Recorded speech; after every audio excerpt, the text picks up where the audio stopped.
15 декабря средневзвешенный курс таджикского сомони к доллару США составил 10,20 сомони к $1. Курс сомони к рублю составил 0,15 сомони за 1 рубль. Курс сомони к евро составил 10,86 сомони за 1 евро.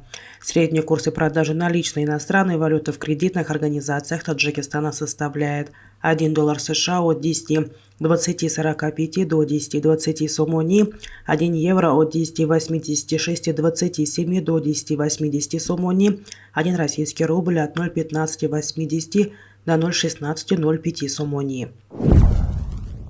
Мировые цены на нефть в четверг утром снижаются почти на 1% после сообщения о перезапуске части трубопровода Keystone Pipeline System. Цена на нефть марки Brent составила $82.10 за баррель, марки WTI $76.59 за баррель. Стоимость золота в четверг утром опускается, закрепившись возле уровня в $1820 за тройскую унцию. Инвесторы оценивают итоги очередного заседания Федеральной резервной системы США. Торжественное открытие Фонда развития инноваций и промышленности, учрежденного по инициативе Министерства промышленности и новых технологий Таджикистана, состоялось 13 декабря в Душанбе. На церемонии открытия фонда приняли участие министр промышленности и новых технологий Республики Таджикистан Шерали Кабир, глава ЮНИСЕФ в Таджикистане Осама Маккави, партнеры по развитию, а также представители государственного и частного сектора. Далее состоялось официальное знакомство с деятельностью фонда и его проекта iPark как уникальной площадки, способствующей развитию инноваций во всех отраслях национальной экономики.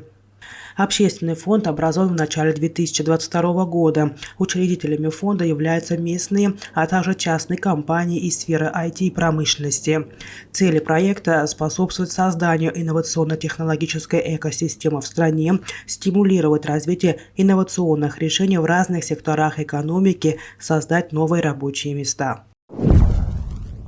Национальный банк Таджикистана и Европейский банк реконструкции и развития подписали накануне грантовое соглашение.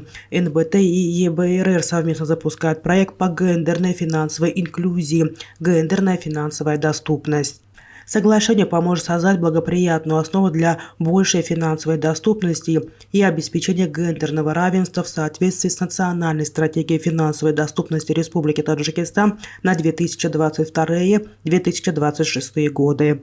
Сокращение гендерного разрыва финансовой доступности позволит женщинам вносить еще больший вклад в содействие экономического роста страны, расширяя возможности трудоустройства и создавая инклюзивное общество.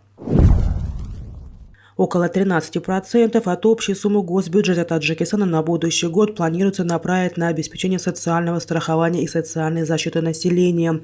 Как сообщили в Министерстве финансов Республики, на эти цели предусмотрено выделить 4 миллиарда 898,6 миллионов сомони, что составляет 12,9% от общей суммы расходов государственного бюджета, 3,9% от валового внутреннего продукта.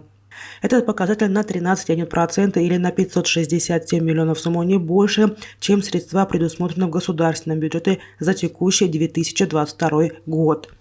По данным источника, на выплату пенсии и пособия в 2023 году предусмотрено выделить 3 миллиарда 987 миллионов сомони. В Таджикистане к настоящему времени проживают около 755 тысяч пенсионеров, которые по итогам третьего квартала этого года уже выплачено более 2 миллиардов сомони.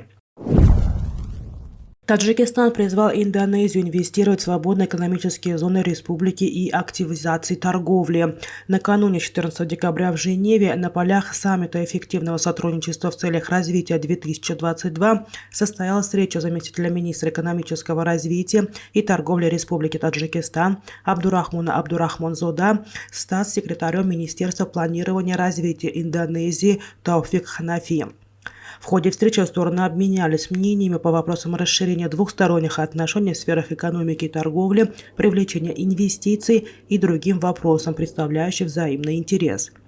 Было подчеркнуто, что Таджикистан и Индонезия располагают широкими возможностями для укрепления и дальнейшего расширения отношений в различных областях.